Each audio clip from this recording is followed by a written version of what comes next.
Assalamualaikum warahmatullahi wabarakatuh. A'udzu billahi minasy syaithanir rajim. Bismillahirrahmanirrahim. Alhamdulillahilladzi hadana li hadza wa ma kunna linahtadiya laula an hadanallah. Nahmadullah wa nasta'inuhu wa nastaghfiruh. Allahumma salli wa sallim wa barik ala Muhammadin wa ala alihi wa ashabihi wa ala man tabi'ahum bi ihsan ila yaumi yub'atsun yauma la yanfa'u malu wa la banun illa man atallaha biqalbin salim. Asyhadu an la ilaha illallah wa asyhadu anna Muhammadar Rasulullah. Qala Allah Ta'ala, ya ayyuhalladzina amanu taqullaha wa qulu qawlan sadida yuslih lakum a'malakum wa yaghfir lakum dhunubakum wa may yuti'illaha wa rasulahu faqad faza fawzan 'azima. Wa qawluhu sallallahu alaihi wasallam ittaqillaha haitsu ma kunta wa atbi'is sayyi'atal hasanata tamquha wa khaliqin nasa bi khuluqin hasan. Wa ba'd, ma'asyiral muslimin, para jamaah Masjid Mujahidin dan para penggemar siaran radio yang dipancarkan di Masjid Mujahidin, semoga kita bersama senantiasa mendapatkan limpahan rahmat Allah Subhanahu wa taala, dan semua rahmat nikmat Allah yang telah terlimpahkan kepada kita, mari kita senantiasa mensyukurinya. Kemudian mengharap kepada Allah agar limpahan rahmat ini terus menerus sampai nanti berkelanjutan di hari akhirat nanti. Amin ya rabbal alamin. Kita telah akhir menyelesaikan surat Al-Maidah ayat 120. Sekarang kita teruskan, yaitu surat Al-An'am. Surat Al-An'am yaitu surat nomor 6. Di dalam kitab ini ada pada halaman 45. Kita akan baca yaitu ayat 1, 2, dan 3. Sebelum kita baca, marilah kita tilawat dulu dalam rangka zikrullah dengan tilawatil Quran. A'udzu billahi minasy syaithanir rajim.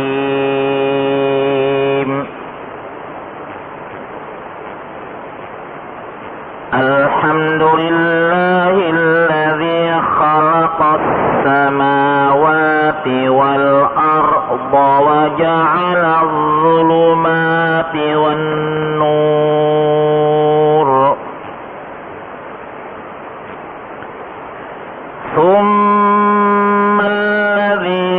كفروا بربهم يعدلون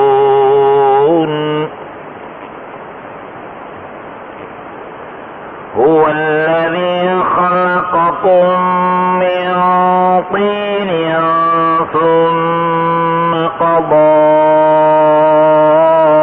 أجلا وأجل مسمى عنده ثم أنتم تمترون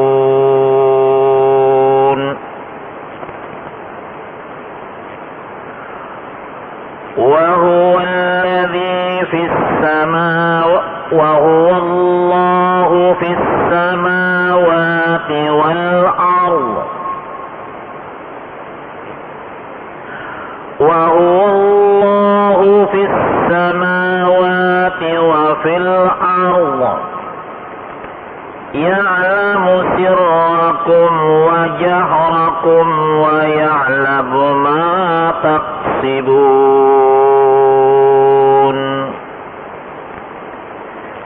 3 ayat dari surat Al-An'am.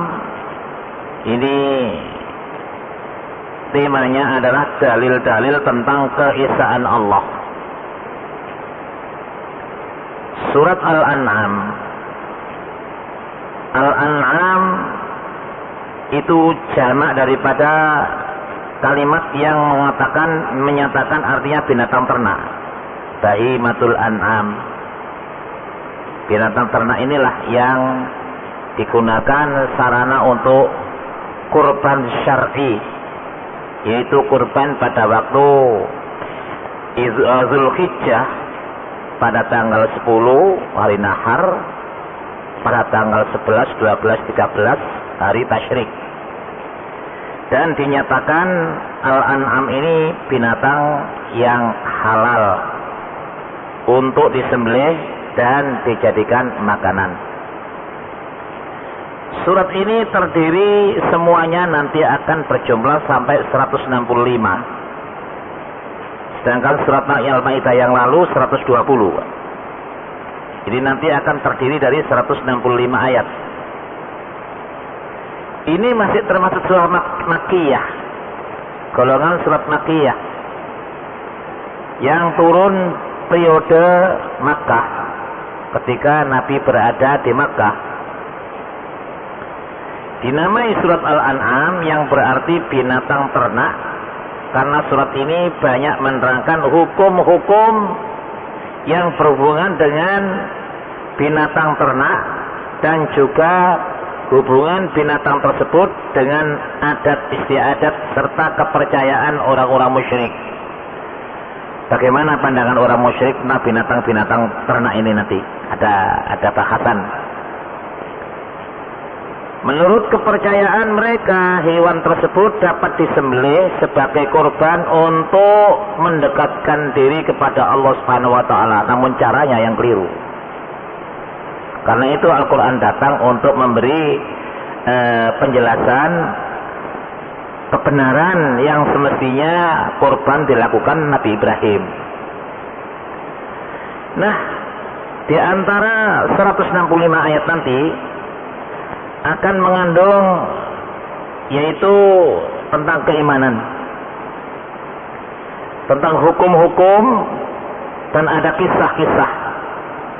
Di antaranya kisah para rasul, kisah pengalaman Nabi Muhammad SAW dan para nabi umumnya, khususnya kisah Nabi Ibrahim yang membimbing kaumnya menuju ke arah iman dan tauhid.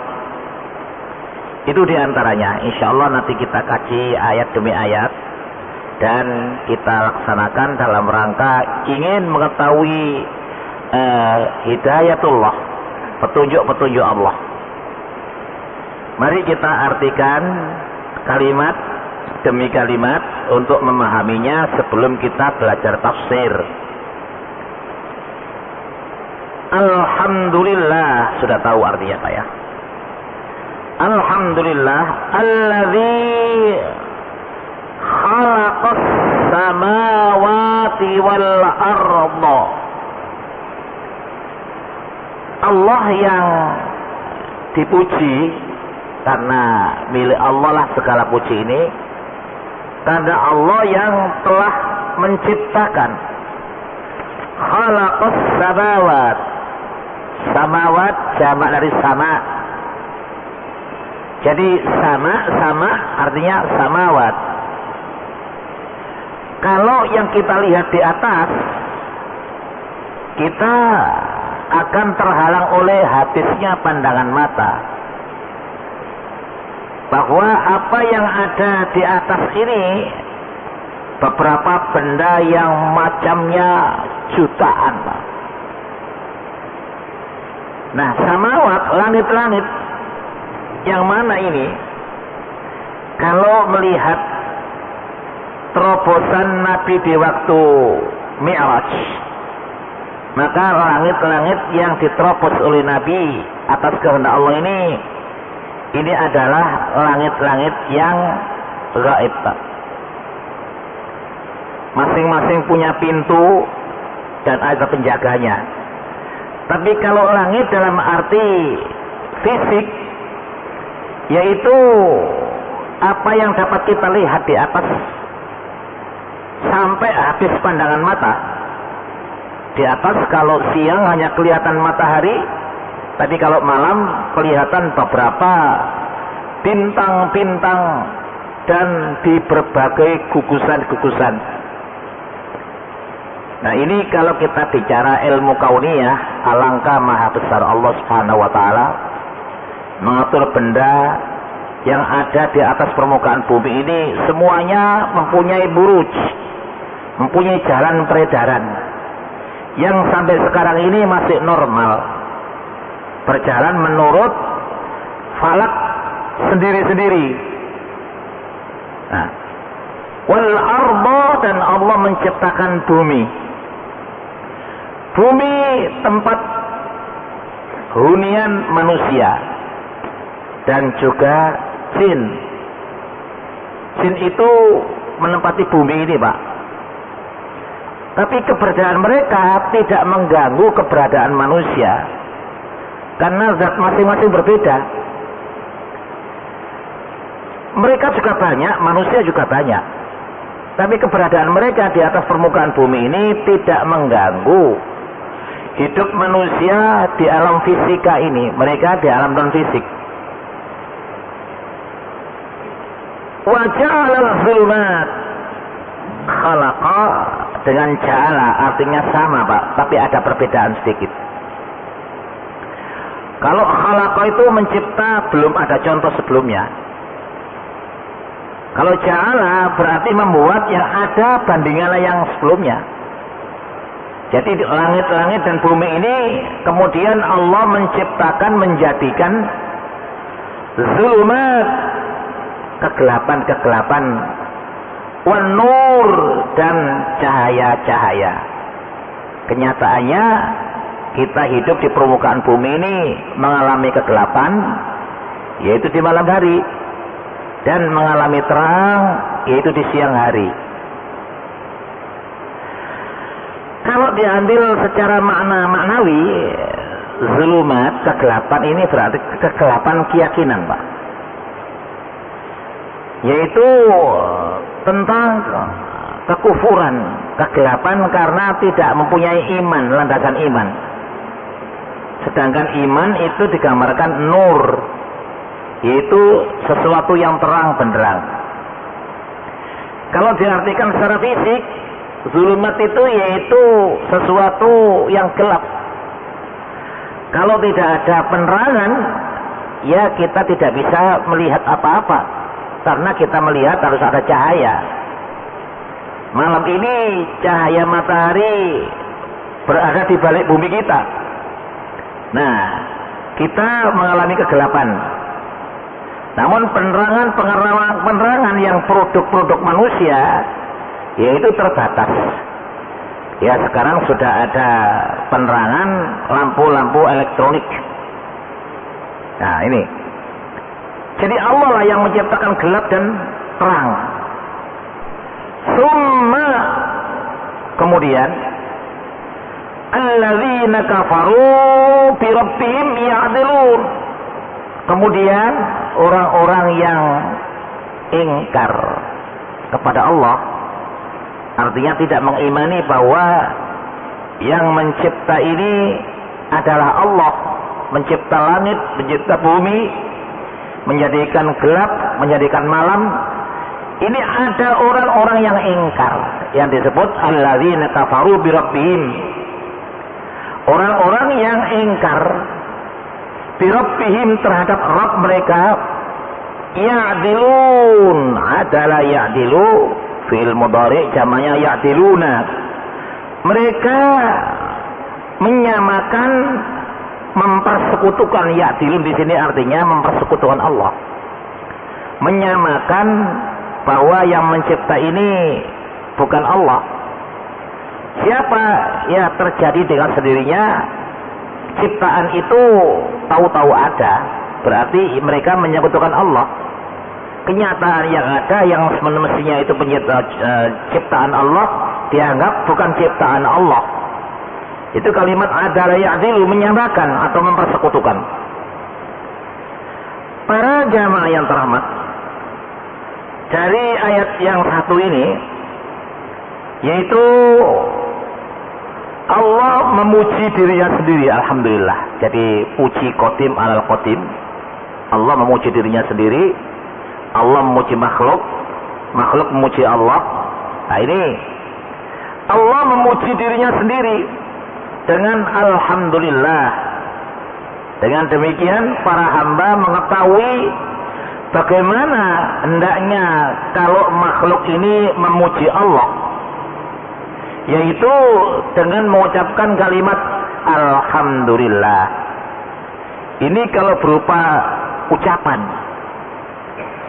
Ucapan ini memuji Allah biasanya dalam rangka syukur, mensyukuri nikmat Allah.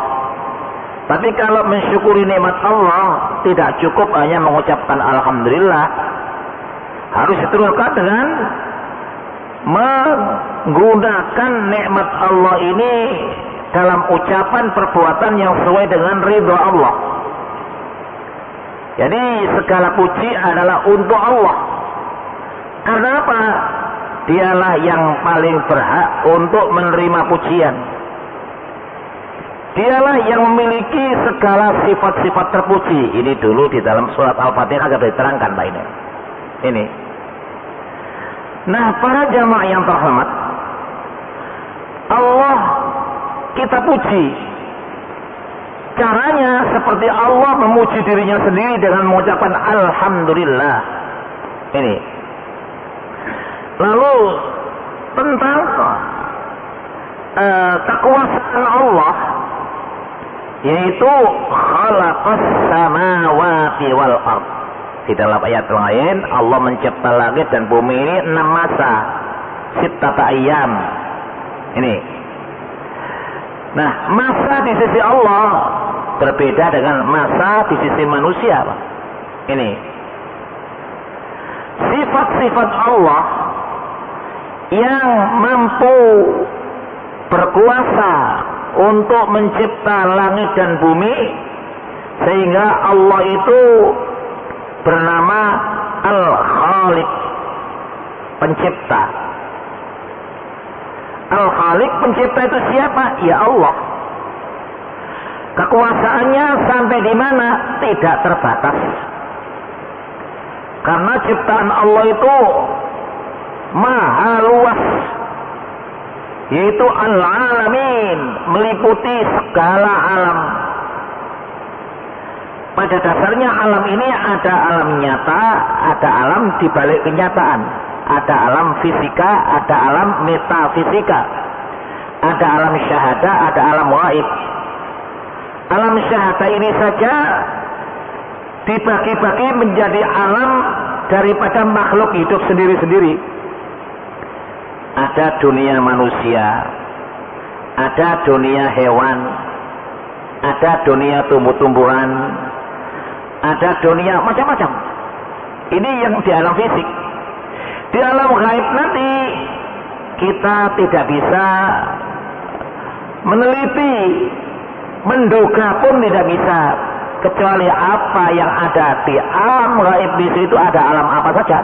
Ada alam kubur, ada padang mahsyar, ada alam yang ditempati untuk menerima balasan dari Allah Subhanahu wa taala, balasan yang baik bagi orang yang beriman dan beramal soleh, dan balasan yang buruk bagi orang-orang yang kafaru. Nah, alam-alam itu semuanya Allah yang memelihara, Allah yang mengaturnya, Allah yang menciptanya. Allah mencipta alam, Allah memelihara alam, Allah mengatur alam, yaitu satu, hanya Allah saja. Itulah yang disebut tauhid rububiyah. Sementara ada paham-paham agama wad'i dan ada penyelewengan dari agama-agama samawi, bahwa Tuhan itu dibagi-bagi, ada yang mencipta, ada yang memelihara sendiri, ada yang mengatur sendiri, bahkan ada yang merusak. Kita kenal kepercayaan non-Islam, ada Trinitas, ada Trimurti di kalangan agama Hindu, Brahma, Wisnu, Siwa. Nah, Islam tidak seperti itu. Yang mencipta dan yang memelihara serta yang mengatur satu, yaitu Allah, namanya tauhid rububiyah. Ini tauhid mengesahkan Allah dalam penciptaan, pemeliharaan dan pengaturan. Semua berada di dalam kekuasaan Allah. Lalu diteruskan tauhid uluhiyah. Allah zat yang mencipta, Allah zat yang mengatur, Allah zat yang memelihara. Ini di dalam mencipta manusia, manusia diberi undang-undang. Undang-undang ini disebut syariah, yaitu supaya berbakti kepada Allah, yang menurut bahasa Al-Quran disebut ibadah. Yang diibadahi ini tidak boleh banyak-banyak, Pak. Yang berhak diibadahi dengan benar itu hanya Allah. Sehingga makna la ilaha illallah, tidak ada zat yang wajib disembah dengan benar melainkan Allah. Sementara ada seorang intelektual muslim mengartikan la ilaha illallah, tidak ada Tuhan melainkan Tuhan. Apa maknanya itu, Pak? Ya, orang awam tidak mengerti tidak ada Tuhan selain Tuhan. Tidak ada Tuhan, Tuhan kecil. Tuhan besar itu Allah. Jadi ada Tuhan kecil, ada Tuhan besar. Nah, ini pernah dilontarkan oleh seorang intelektual muslim. Luhur kesajanannya. Tetapi makna la ilaha illallah yang ditafsirkan sendiri oleh Rasul Muhammad SAW, di mana makna ilah itu adalah zat yang wajib disembah dengan benar. Siapa yang nyembah? Orang yang beriman. La ilaha illallah, tidak ada zat yang wajib disembah melainkan Allah. Maka itu namanya tauhid uluhiyah. Para jamaah yang terhormat, kekuasaan Allah meliputi segala keadaan yang ada di alam ini. Mencipta bagian-bagian yang terkecil sampai mencipta bagian-bagian yang terbesar. Kalau secara fisik, alam syahadah ini, ciptaan Allah yang paling besar adalah matahari. Kemudian yang dapat kita lihat di permukaan ya bumi ini. Ini yang besar-besar. Dan konon selain matahari yang ada di alam permukaan bumi ini yang dinamakan langit, itu ada beberapa macam bintang-bintang yang besar dan yang kecil. Itu baru makhluk angkasa. Di permukaan bumi ini yang ada kelihatan yaitu gunung-gunung, kemudian pohon-pohon, manusia, jin, binatang, ada yang besar, ada yang kecil, sampai karena yang saking kecilnya dan dapat dilihat, itu semuanya ciptaan Allah, dan Allah yang mengatur dan tahu keberadaan satu-satunya semua ciptaannya, baik yang terbesar maupun yang terkecil. Ini menjadi keimanan orang yang beriman kepada Allah, yang rumusannya la ilaha illallah, tauhid uluhiyah. Kenapa? Allah mencipta manusia dan jin ini hanya ditugasi beribadah kepadanya. Wa ma khalaqtul jinna wal insa illa liya'buduni. Kemudian keadaan alamnya nyata, kita alam gaib tidak bisa bahas, Pak, kalau tidak ada keterangan dari Allah. Seperti membicarakan alam kubur, ini kita harus ada petunjuk. Kalau kita membahas alam nyata, alam kauniyah ini, ya kita sudah jelas mengetahui kapan waktu terang benderang, kapan waktu gelap gulita. Ini dapat kita ketahui dengan kasat mata, dengan pengetahuan. Kenapa gelap, kenapa terang, itu bisa diteliti dengan ilmu pengetahuan fisika. Ini apa yang ada di alam nyata ini, manusia boleh memikirkan, boleh meneliti, tapi bagaimanapun sejauh-jauh penelitian, otak akal manusia terbatas.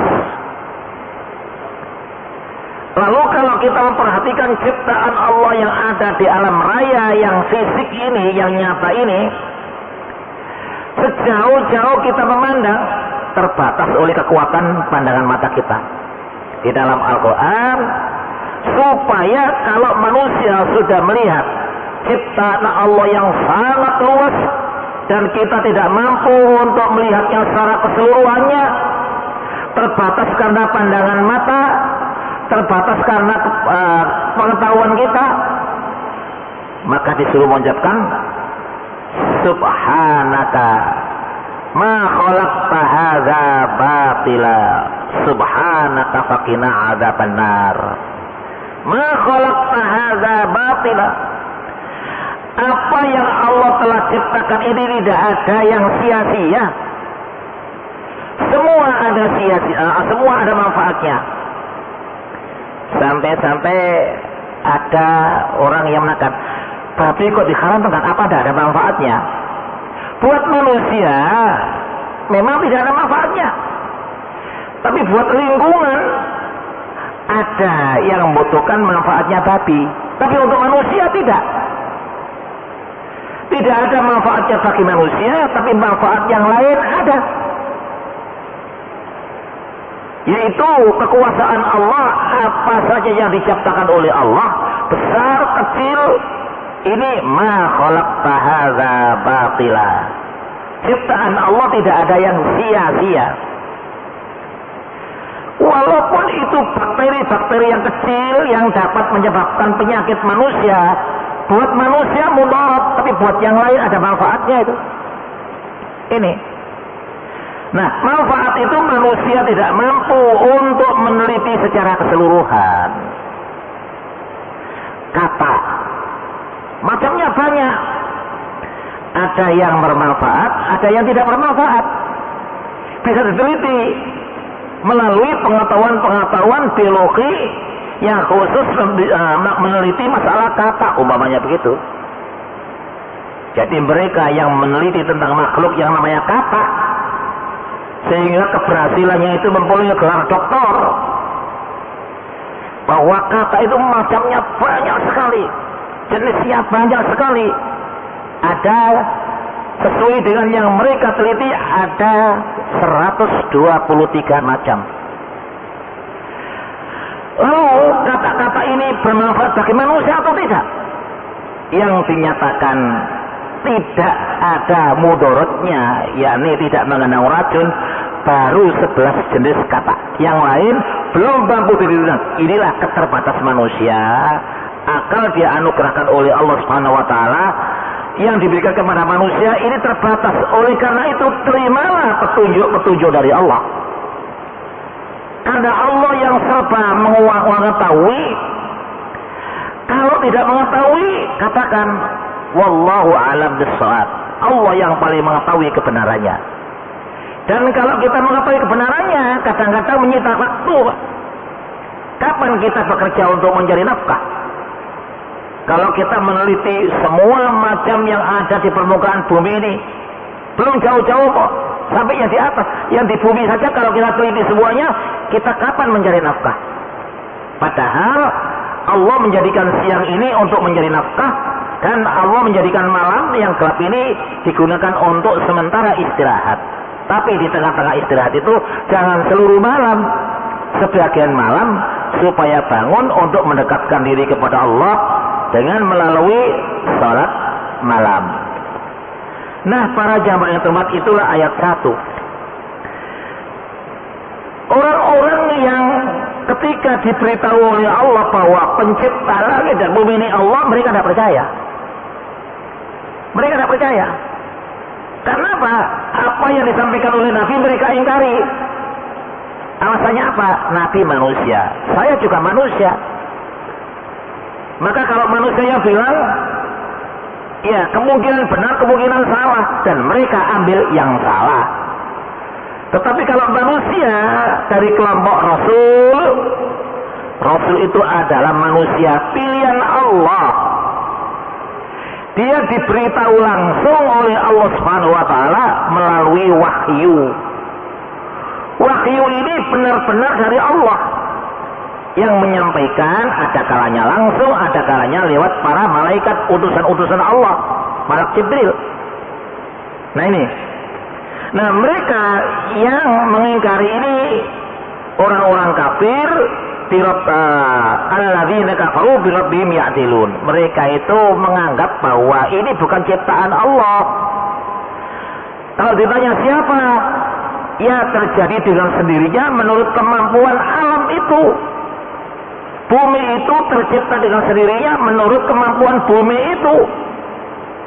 Matahari juga begitu, tercipta dengan sendirinya menurut kemampuan matahari itu. Nah ini berarti kemampuan matahari, kemampuan bumi ini sebagai penyekutuan terhadap Allah Subhanahu wa taala.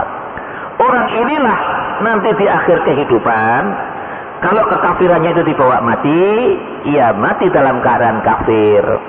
Maka Allah Subhanahu wa taala akan beri balasan-balasan yang berupa azab, siksa, karena sudah diberitahu tapi tidak mau tahu. Ini. Nah, ayat kedua. Huwallazi khalaqakum. Dialah yang telah menciptakan kamu. Khalaqakum. Yang telah menciptakan kamu min tin, asal mula. Kum ini manusia, Pak. Min tin, dari tanah liat. Ini. Nah ini Allah yang beritahu. Manusia sendiri tidak mampu akan meneliti asal mulanya. Dirinya itu terjadi dari apa? Sangkan paraning dumadi. Ini kalau bahasa-bahasa Jawa, Pak. Itu sendiri juga tidak tahu. Kalau tidak ada petunjuk dari yang mencipta, tidak tahu. Dengan menggunakan akal bagaimanapun, kita ini dari apa? Asalnya dari apa? Materi yang dijadikan untuk mewujudkan manusia itu dari apa? Setinggi-tinggi pemikiran manusia melalui berbagai sistem, melalui berbagai metodologi, melalui ilmu biologi, tidak akan bisa menemukan asal kejadian manusia. Tahunya dari Allah. Ini. Para bapak sekalian, gambarnya saja, kita ini kalau tidak diberitahu orang tua kita, nama kita ini siapa? Kita tahu bernama Muhammad karena orang tuanya memberi nama Muhammad dan memberitahu, kamu saya beri nama Muhammad. Andai kata sejak lahir dan diberi nama, mereka akan membuat nama sendiri. Jadi orang ini mesti harus punya predikat, punya identitas. Ini.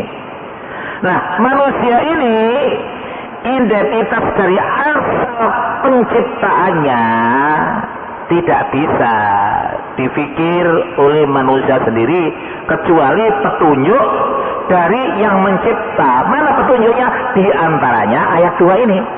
Wallazi khalaqakum min tin. Dialah yang telah menciptakan kamu, khalaqakum min tin, dari tanah liat. Duh, mosok wong ganteng ini kok teko tanah itu. Ini kalau pikiran manusia. Kenyataannya kita ini lahir dari bapak dan ibu.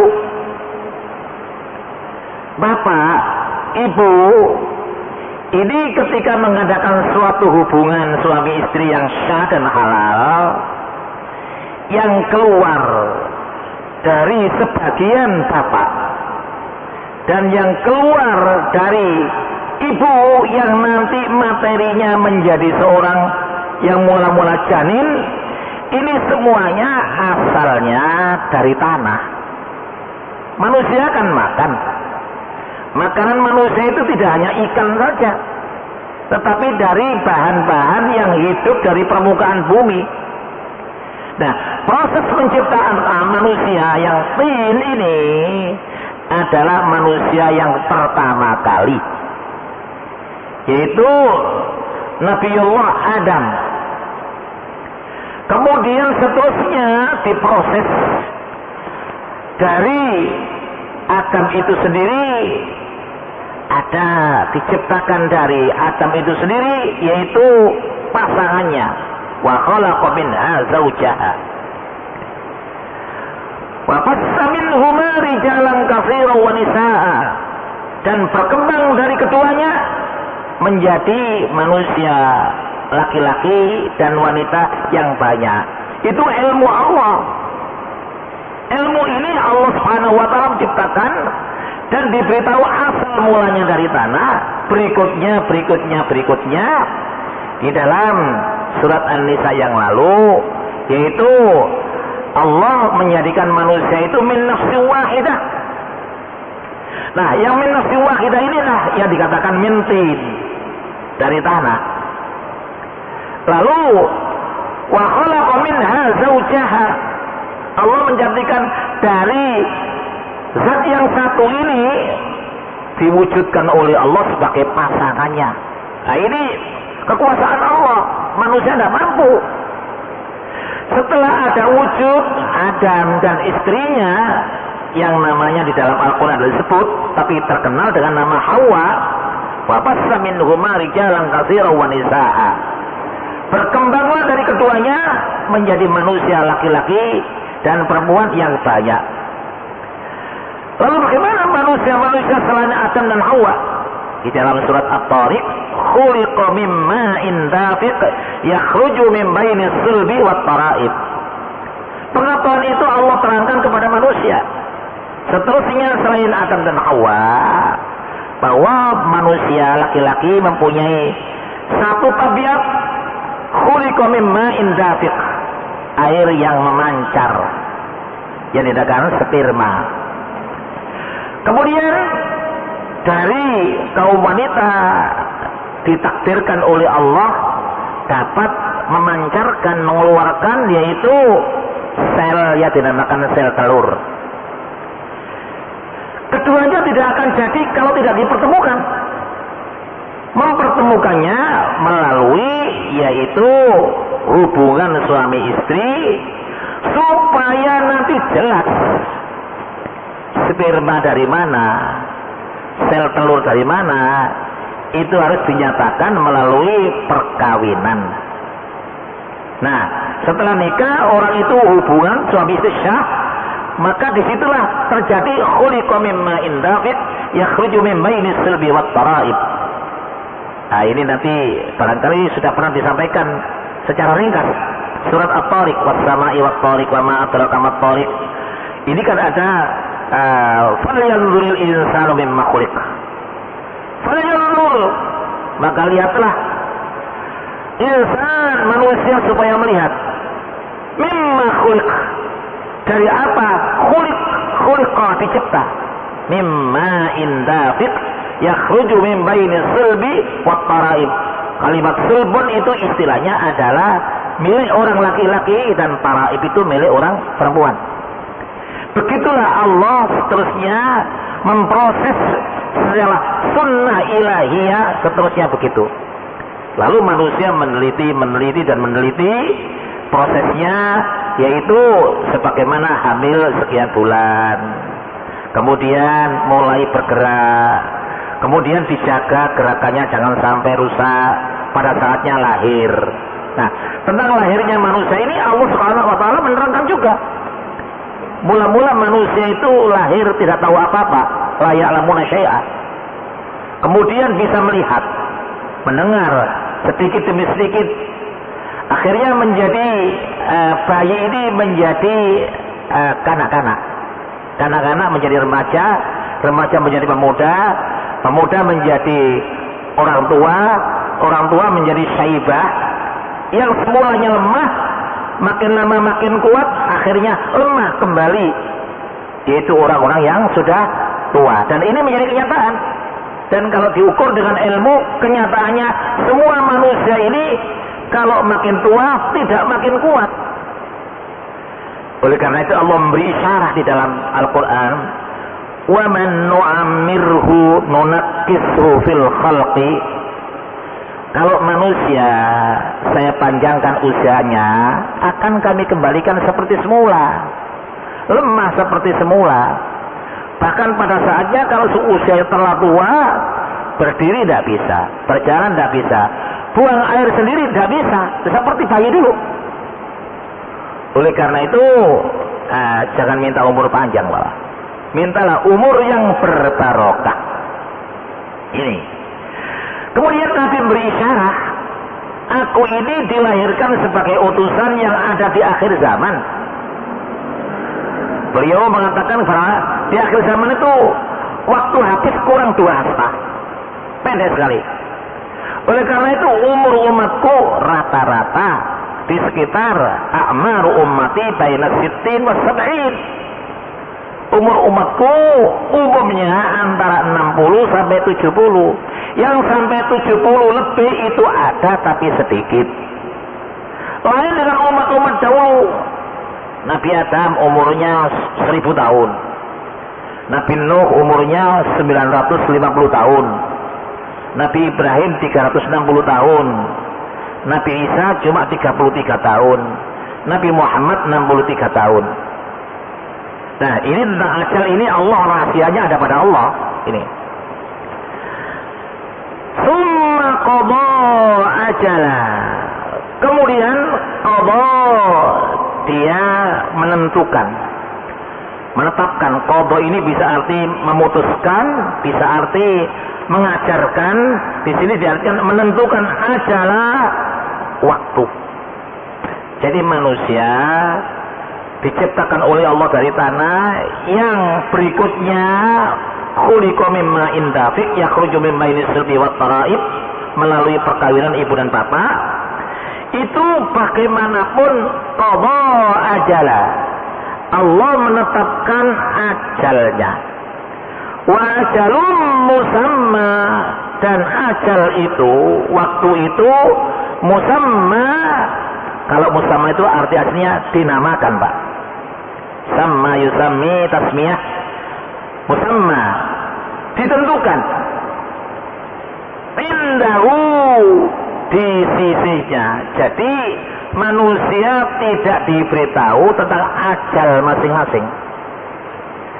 Karena ajal itu ditentukan indahu, di sisinya. Hanya Allah yang mengetahui ajal setiap manusia. Manusia tidak diberitahu kapan ajalnya. Nah, setelah melihat realita, ada yang ajalnya itu belum sampai keluar dari rahim ibu. Ada yang baru keluar, ajalnya habis. Ada yang berjalan sekian saat. Ada yang sampai remaja, ada yang sampai pemuda, ada yang sampai dewasa, dan ada yang sampai tua. Ini semuanya yang pegang ketentuannya indahu, di sisinya. Kenapa manusia tahu? Ini kebijaksanaan Allah, ini kebijakan Allah. Kalau manusia diberitahu ajalnya, kalau sudah dekat nggak semangat Pak nanti itu. Oleh karena itu semangat ibadah ini Allah tidak menunjukkan ajalnya supaya terus bersemangat ibadah. Kapanpun kamu hidup akan sampai pada akhirnya. Summa antum tantarun imtara yantari tantaruna. Kemudian kamu sekalian, kenapa ragu-ragu? Kalau kalian ditetapkan ajalnya sekian di sisi Allah, lalu kamu ragu-ragu, tidak tahu kok diragukan. Kalau tidak tahu, taat saja kepada Allah. Selama ajalnya belum ditentukan, belum sampai pada finishnya, gunakan kesempatan. Wa ma khalaqtul jinna wal insa illa liya'budun. Gunakan untuk mengabdi, beribadah kepada Allah Subhanahu wa taala. Makin tua makin maksimal. Wala tamutunna illa wa antum muslimun. Jadi Allah menentukan ajal manusia ini. Manusia ada yang ragu-ragu. Apa yang dilakukan orang mereka tidak tahu. Kalau diberitahu mungkin dia ragu-ragu. Mosok saya hanya diberi umur 40 tahun. Kalau diberitahu, karena tidak diberitahu apa yang dilakukan. Kalau tidak tahu, siagalah, siaplah bahwa hidup ini tidak selamanya. Jadi ibarat orang hidup di dunia ini seperti orang bepergian. Bepergian itu ada asalnya dan ada akhirnya. Ini orang yang bepergian bagaimanapun akan kembali. Tapi kalau orang bepergian secara fisik di dunia, kembali ke rumah masing-masing atau kembali mati di jalan. Nah, selama diberi kesempatan oleh Allah, ajal belum tiba, ajal belum sampai, gunakan yaitu senantiasa menyerah diri kepada Allah melalui perintah-perintahnya. Cintailah Allah, taatilah Allah, sembahlah Allah, berharaplah kepada Allah, berdoalah kepada Allah, jangan kepada yang lain-lain. Di sini. Jadi kalau melihat, menyadari ajalnya masih kuat, siap dengan mencari nafkah yang secukupnya. Ka'annaka ta'ishu abada. Kalau orang itu melihat kehidupan, ya siap-siaplah dengan persiapan yang panjang. Tapi kalau beribadah, ini supaya merasakan bahwa sebentar lagi ajalnya tiba. Oleh karena itu ibadahnya harus ditingkatkan, dicari kebenarannya yang sebenar-benarnya. Jangan sampai beribadah dengan cara yang salah. Dan kalau sudah tahu cara ibadah yang benar, maksimalkan ibadah ini. Ittaqullah mastata'tum. Bertakwa kepada Allah dengan kemampuan yang semaksimal mungkin. Kenapa? Orang-orang yang bijaksana, yaitu Rasulullah ditanya, siapa orang-orang yang disebut al-aqyas? Orang yang bijak, yaitu orang yang hidupnya memperbanyak persiapan untuk mati. Nah ini, loh perlunya kok, kenapa kok persiapannya banyak? Di sana sudah tidak ada habisnya, Pak. Kalau di dunia ini sebentar, andai kata ada nikmat, mata qalil. Di tengah-tengah nikmat yang sedikit itu, ada tipuan-tipuan yang manusia tidak terasa. Ini. Nah, para jamaah yang terhormat, orang yang disebut bijak al-aqyas, yaitu orang yang mempersiapkan kehidupan sesudah mati, termasuk mengakui bahwa wal akhiratu khairun wa abqa. Hidup di akhirat itu lebih baik daripada hidup di dunia dan kekal. Tapi kalau hidup di dunia ini sebentar. Oleh karena itu dikatakan orang-orang yang tidak bijak, ia terlalu mementingkan urusan dunia sehingga urusan akhirat itu terbengkelai, tidak dipersiapkan. Wa asarul hayatat dunya. Jadi orang-orang itu kalau memperhatikan, mementingkan urusan dunia, dia di dalam surat An-Naba amma yatasaalun, di sana diterangkan, barang siapa yang terlalu memfokuskan urusan dunia sebanyak-banyaknya, nanti di akhirat tidak dapat apa-apa. Fa inal jahima yal ma'wa. Dia nanti akan masuk neraka jahim. Kenapa? kehidupannya hanya untuk kepentingan dunia saja, tidak mempersiapkan di akhirat sama sekali. Nah, para jamaah yang terhormat, 3 ayat, baru selesai 2 ayat, karena ini masalah yang berkaitan dengan keimanan. Imanlah kepada Allah Subhanahu wa taala bahwa manusia itu dicipta oleh Allah dari tanah asal mulanya, seterusnya khuliqa mim ma'in dafiq yakhruju min baini sulbi wat tara'ib. Mari kita lanjutkan pada pertemuan yang akan datang. Wabillahi taufiq wal hidayah wa ridha wal inayah. A'udzubillahi minasyaitonir rajim. Allahumma salli wa sallim wa barik ala Muhammad ahlalil alamin. Subhanakallahumma wa bihamdika nashhadu an la ilaha illa anta wa nastaghfiruka wa natubu ilaik. Allahumma 'allimna ma yanfa'una, Allahumma anfa'na ma 'allamna wa ma ta'allamna. Rabbana atina fid dunya hasanah wa fil akhirati hasanah wa qina adzabannar. Wa sallallahu ala Muhammad walhamdulillahi alamin. Bila ada yang kurang paham, lihat dari catatan kita ini sama dengan dari kami. Wabillahi taufiq wal hidayah.